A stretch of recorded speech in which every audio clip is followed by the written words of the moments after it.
ناظرین، آج ہم اس ویڈیو میں اہم بات کریں گے یوکرین اور روس کے درمیان ایک انتہائی حساس اور سنگین الزام کی، جس نے نہ صرف جنگی صورتحال کو مزید پیچیدہ بنا دیا ہے بلکہ امن مذاکرات پر بھی سوالیہ نشان لگا دیا ہے۔ ناظرین، یوکرین کے صدر ولادیمیر زیلنسکی نے روس کے اس دعوے کو سختی سے مسترد کر دیا، جس میں کہا گیا تھا کہ یوکرین نے روسی صدر ولادیمیر پوٹن کی ایک سرکاری رہائش گاہ پر ڈرون حملہ کیا۔ زیلنسکی کا کہنا ہے کہ یہ الزام محض ایک روایتی روسی جھوٹ ہے، جس کا مقصد عالمی برادری کو گمراہ کرنا اور یوکرین کے خلاف جنگ جاری رکھنے کے لیے ایک نیا بہانہ تراشنا ہے۔ ناظرین، روسی وزیر خارجہ سرگئی لاروف نے دعویٰ کیا ہے کہ یوکرین نے رات گئے 91 میل طویل فاصلے تک مار کرنے والے بغیر پائلٹ ڈرونز کے ذریعے روس کے شمال مغربی نوگرود کے علاقے میں صدر پوٹن کی سرکاری رہائش گاہ کو نشانہ بنایا۔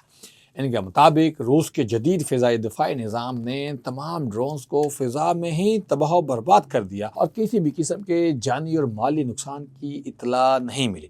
لیکن ناظرین، یہاں ایک بڑا اہم سوال بھی ہے کہ اس مبینہ حملے کے وقت صدر پوٹن کہاں موجود تھے۔ اس حوالے سے روسی حکام کی جانب سے ابھی تک کوئی واضح معلومات فراہم نہیں کی گئیں اور نہ ہی سامنے آئی ہیں، جس نے اس دعوے پر مزید شکوک و شبہات پیدا کر دی ہیں۔ صدر زیلنسکی نے اس معاملے پر ایکس، جو کہ صاحب کا ٹویٹر ہے، پر رد عمل دیتے ہوئے کہا کہ روس خود اس معاملے میں کیوی میں سرکاری عمارتوں کو نشانہ بنا چکا ہے اور اب وہ جھوٹے الزامات لگا کر امن کی کوششوں کو سبوتاژ کرنا چاہتا ہے۔ ان کا کہنا تھا کہ اب وقت آ گیا ہے کہ دنیا خاموش نہ رہے، کیونکہ اگر روس کو پائیدار امن کے عمل کو کمزور کرنے کی اجازت دے دی گئی تو اس کے نتائج پوری دنیا کو بھگتنا پڑیں گے۔ ناظرین، روس کی جانب سے یہ بھی کہا گیا ہے کہ اس مبینہ حملے کے بعد وہ امن مذاکرات میں اپنی پوزیشن کا سرے نو جائزہ لے گا۔ لاروف نے یہاں تک کہہ دیا ہے کہ کیوں حکومت ان کے بقول ریاستی دہشت گردی کی پالیسی اپنا چکی ہے، اس لیے روس اپنی مذاکراتی حکمت عملی میں تبدیلی پر غور کر رہا ہے۔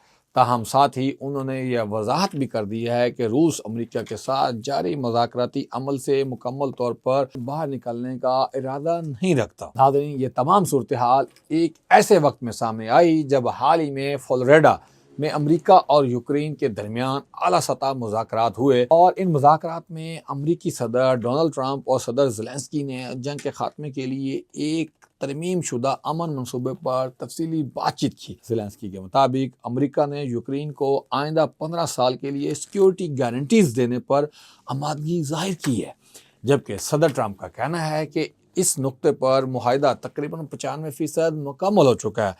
ناظرین، مجموعی طور پر دیکھا جائے تو یہ نیا تنازع اس بات کی علامت ہے کہ یوکرین اور روس کے درمیان اعتماد کا فقدان ہے اور کس حد تک گہرا ہوتا جا رہا ہے۔ ایک طرف امن مذاکرات کی بات ہو رہی ہے تو دوسری طرف ایسے الزامات سامنے آ رہے ہیں جو جنگ کی آگ کو مزید بھڑکا سکتے ہیں یا بھڑکانے کی کوشش کر رہے ہیں۔